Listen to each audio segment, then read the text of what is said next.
Scarlet Lady is the first ship from the brand new adult by design cruise line, Virgin Voyages. We were fortunate enough to sail on her first cruise or mermaiden voyage from her home port of Miami. I'm Bill from CruiseHabit.com, and in this video, we'll quickly show you around the most common stateroom type on the ship.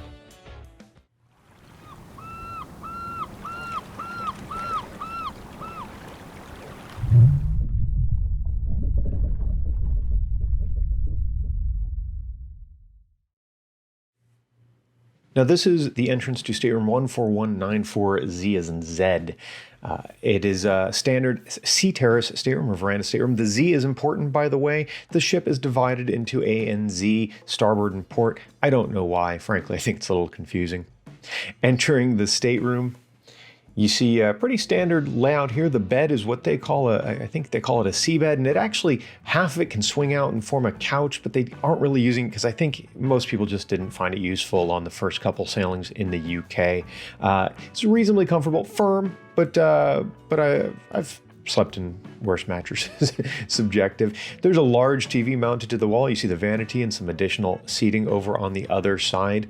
I rather like the way the lighting works out in the room. These lights, though, they're actually controlled apart from all the rest, and they're sort of like reading lights. They have a switch there on the bottom of each of the three of them.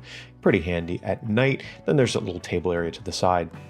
This is the main vanity on the in the room, and you see there are just a couple cubbies along with the mini fridge. No storage at this vanity, and that is a little unusual. Those watercrafts, by the way, are always kept full. You can ask for still or sparkling, it's up to you. So you only have these two cubbies, and that's been a big criticism, is storage, but we'll get into that here in just a second.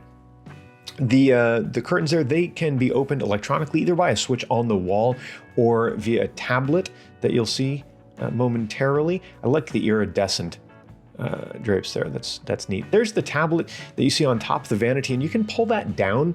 It's wireless charging, so you can use that wherever, and you can control different mood lighting and things like that in the room. You can control the air conditioning as well as the television. So see, it says we're watching Chicago there, and sure enough, there is Chicago on the screen. You also use this to queue up the safety video, and that, believe it or not, is the safety video. It is different, and then you just check in at your muster station after you watch that. While the tablet controls a lot of things, there are some other controls on the walls and such. In the closet next to the front door, you have this, that's do not disturb, or to get a room attendant. And then you have these switches that are the main lighting switches. There are also switches located on each side of the bed. And I really like that. Wherever you are, you're never far from being able to turn on or off the lights. There are also outlets on each side as well, which is fantastic. There's US outlets, USB on both sides, plus over at the vanity, in addition, I think, to an EU on the vanity, if I'm not mistaken. Lots of power points, so that's handy.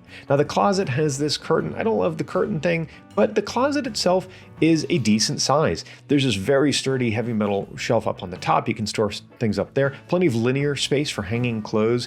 And then you do have this permanently affixed thing with cubbies, and you can set your suitcase up there if you want. We used it mostly for shoes.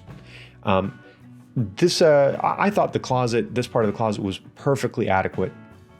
And then there's also the portion off to the side here. You open this cabinet. I like the little leather pull straps. They have that in a couple places.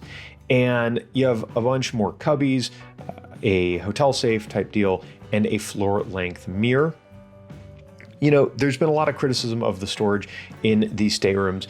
And while I do wish there was some more over at the vanity just to reduce clutter, you know, for a 4 to 5 night cruise, which is what this ship does, we thought there was plenty of space for all of our stuff. Oddly, the only drawer that you will find is in the room is this guy, and it's actually used for the bedding for the if they convert the bed to a couch, so kind of useless there. Verandas are a decent size. There's a small bistro set, large enough to be reasonable if you want to sit out there with a drink or something, but small enough so you can enjoy standing out there and enjoy the rest of the space. See, we're on deck 14, so there's that overhang. I didn't mind that at all, but if you don't want that, you may want to consider a different part of the ship or further down. All of the Terrace rooms have this, a hammock, and it is very well secured. That's one of the first things I checked for. Pretty neat idea. I'm not big on lounging out on the balcony, but if you are, you have that opportunity. They also have these labels. They're made by women in Thailand, and they're individually kind of signed. I thought that was a pretty neat thing. I'm not too good at getting in and out of this. Clearly, I need practice. Yeah, we'll try again in December when we're back on the ship. I'll be better at it. Larissa seemed to have no problem at all. Now, I failed to take many pictures or any video of the bathrooms. Completely my fault. What I will tell you is these are small bathrooms. Some of the smallest bathrooms I've been on a cruise ship. That's like a modern ship. The shower, though, is a pretty decent size. I will say that. And these pictures are actually of the bathroom in an XLC Terrace. That's a similar stateroom category. I would recommend if there's an XLC Terrace available. Cost difference isn't great. You get a much larger bathroom. I hope you enjoyed that tour of our stateroom on Scarlet Lady. Make sure you check out our other videos and blog posts about Virgin Voyages and Scarlet Lady. You can find links in the comments below. Please make sure to like this video and subscribe for more cruising tips and information. Follow us on Instagram, Facebook, and Twitter, and check out CruiseHabit.com. We look forward to talking ship with you again real soon.